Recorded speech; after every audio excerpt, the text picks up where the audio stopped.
गल करते जी मुहम्मद गोरी दी। मुहम्मद गोरी जिसका पूरा नाम सी सहाबुद्दीन मुहम्मद बिन गोरी, नीचे आ भी रहा। तो किस डायनेस्टी नाल बिलोंग करता सी जी? यह बिलोंग करता सी घुरिद डायनेस्टी नाल। ते घुरिद डायनेस्टी मतलब घुरिद वंश नाल बिलोंग करता सीगा यह। ते गजनवी अंपायर नूं हरा के यह इंडिया दे विच आया सीगा। ते फर्स्ट मुस्लिम इन्वेडर सीगा जी यह, फर्स्ट तुर्क मुस्लिम इन्वेडर जो इंडिया दे विच आया सीगा अपना राज साम्राज्य फैलाने के लिए, रूल करने के लिए मतलब आया सीगा। ते इक्को एक ही एरिया इसने अनैक्सड किया सी जिसका नाम सीगा पंजाब। पंजाब नूं इसने अपने अंडर कर लिया सीगा क्योंकि पंजाब के थ्रू इसनूं इंडिया दे विच आना जाना आसान रहिंदा सीगा। पंजाब एक तरह का एक गेट वांग काम करता सीगा, इस करके इसने पंजाब नूं अपने अंडर ही रखा। बाकी होर कोई जगह नहीं इसने अपने अंडर रखी। लुट करता सीगा पूरे इंडिया दे विच, फिर वापस चला जाता सीगा अपने देश अफगानिस्तान करी। ते मुहम्मद गोरी ने कई बार रेड की जी इंडिया के विच। उन्हां दे विचों मेन रेड आपां देखांगे।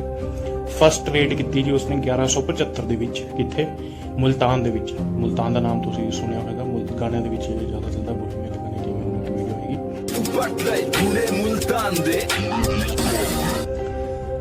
मुल्तान दे विच उसने 1175 AD दे विच उसने हमला किया, लुट की ते वो चला गया वापस, लुट करके चला जांदा सीगा। उस तो बाद उसने सिंध के उपर लुट की,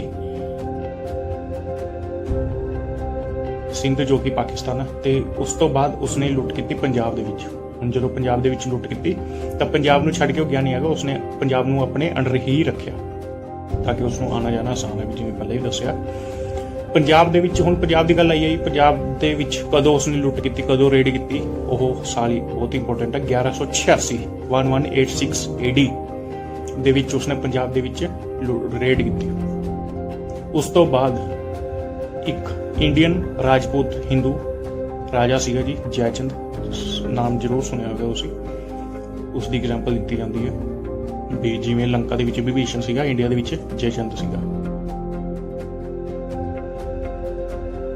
जयचंद ने बुलाया जी मुहम्मद गोरी नूं भी तुसीं आओ ते उरे एक राजा बहुत पावरफुल राजा वो उसके उपर हमला करो। कौन सीगा जी राजा? वो पृथ्वीराज चौहान। पृथ्वीराज चौहान के उपर हमला करने लई बुलाया सीगा जी जयचंद ने मुहम्मद गोरी नूं। क्यों बुलाया सीगा? क्योंकि पृथ्वीराज चौहान ने जयचंद की जो लड़की सी संयोगिता उसने नाल लव मैरिज करवाई सी। इस करके जयचंद बहुत गुस्से से तो उसने मुहम्मद गोरी नूं बुलाया कि आओ तुसीं पृथ्वीराज चौहान ते हमला करो। तो मुहम्मद गोरी ने की करना सीगा? लुट करनी सी, चला जांदा सीगा वापस वो।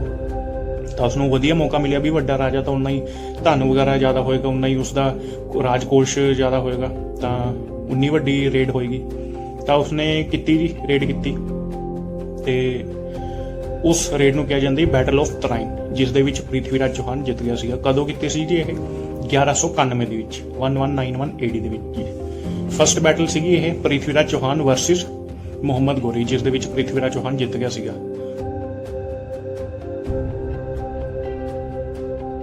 हुण मुहम्मद गोरी नूं भी हो गया सीगा कि मैं पृथ्वीराज चौहान नूं हराना। तो उसने 1 साल बाद यानी 1192 दे विच उसने पृथ्वीराज चौहान ते दोबारा हमला किया, जिसनूं कहने बैटल ऑफ तराइन। पर फर्स्ट बैटल ते इस दे विच की फर्क सीगा? इस बार मुहम्मद गोरी दा साथ दिता राजा जयचंद ने। राजा जयचंद नूं सारे भेद वगैरह पता सीगे, तां इस करके सैकेंड बैटल ऑफ तराइन जो कि 1192 दे विच होई सी, उस दे विच पृथ्वीराज चौहान हार गया सीगा ते मुहम्मद गोरी ने पृथ्वीराज चौहान नूं बंदी बना लिया सीगा। फिर उस तो बाद कई कहानियां मशहूर भी अखां कढवातियां सीगियां, फिर शब्दवेदी बाण चलाया सी, फिर पृथ्वीराज ने शब्दवेदी बाण चलाया सीगा, मुहम्मद गोरी तां भी बच गया सीगा। तां बहुत सारी उसकी वीर गाथा लिखी हुई है पृथ्वीराज रासो दे विच।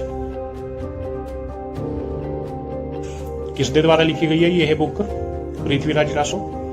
उसदे कोर्ट पोइट चांद गुरदोई दे द्वारा लिखी गई है। उस दे विच काफ़ी सारी इसकी लड़ाइयां की व्याख्या दी हुई है भी किवें लड़िया, कितना महान सी पृथ्वीराज चौहान।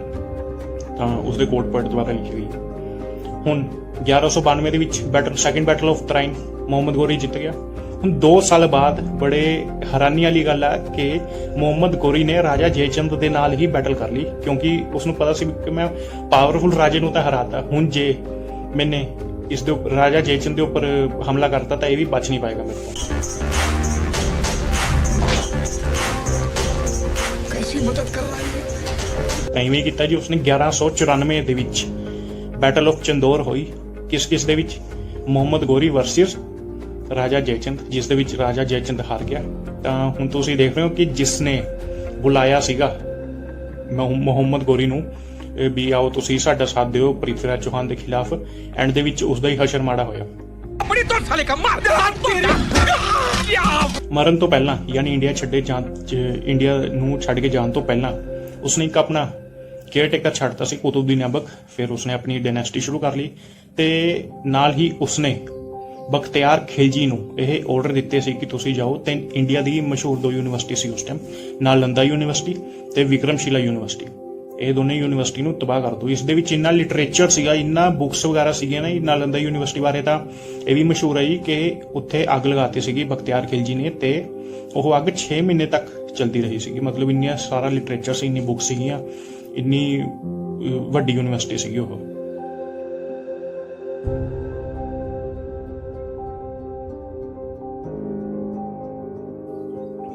ਤੇ ਨਾਲੰਦਾ ਯੂਨੀਵਰਸਿਟੀ ਕਿਸ ਦੇ ਦੁਆਰਾ ਐਸਟੈਬਲਿਸ਼ ਕੀਤੀ ਗਈ ਸੀਗੀ? ਗੁਪਤਾ ਡਾਇਨੈਸਟੀ ਦੁਆਰਾ। ਤੇ ਵਿਕਰਮਸ਼ਿਲਾ ਯੂਨੀਵਰਸਿਟੀ ਕਿਸ ਦੇ ਦੁਆਰਾ ਸਥਾਪਿਤ ਕੀਤੀ ਗਈ ਸੀਗੀ? ਰਾਜਾ ਧਰਮਪਾਲ ਦੇ ਦੁਆਰਾ। ਰਾਜਾ ਧਰਮਪਾਲ ਨੇ ਐਸਟੈਬਲਿਸ਼ ਕੀਤੀ ਸੀਗੀ ਜੀ ਵਿਕਰਮਸ਼ਿਲਾ ਯੂਨੀਵਰਸਿਟੀ। ਤਾਂ ਇਹ ਸੀਗੀ ਮੁਹੰਮਦ ਗੌਰੀ ਦੀ ਲਾਈਫ ਸਟੋਰੀ, ਦੀ ਮੇਨ ਪੁਆਇੰਟਸ ਜੋ ਕਿ ਇੰਪੋਰਟੈਂਟ ਹੈ SSC ਜਾਂ ਫਿਰ ਬੈਂਕ ਵਗੈਰਾ ਦੇ ਐਗਜ਼ਾਮਸ ਲਈ। ਬਸ ਇਹੀ ਸੀਗਾ। ਇਸ ਤੋਂ ਬਾਅਦ ਆਪਾਂ ਦੇਖਾਂਗੇ ਮਹਿਮੂਦ ਗਜ਼ਨਵੀ ਦਾ। ਮਹਿਮੂਦ ਗਜ਼ਨਵੀ ਜੋ ਕਿ ਗਜ਼ਨਵੀ ਡਾਇਨੈਸਟੀ ਨਾਲ ਬਿਲੋਂਗ ਕਰਦਾ ਸੀ, ਸਟੋਰੀ ਵੀਡੀਓ ਦੇ ਵਿੱਚ ਆਪਾਂ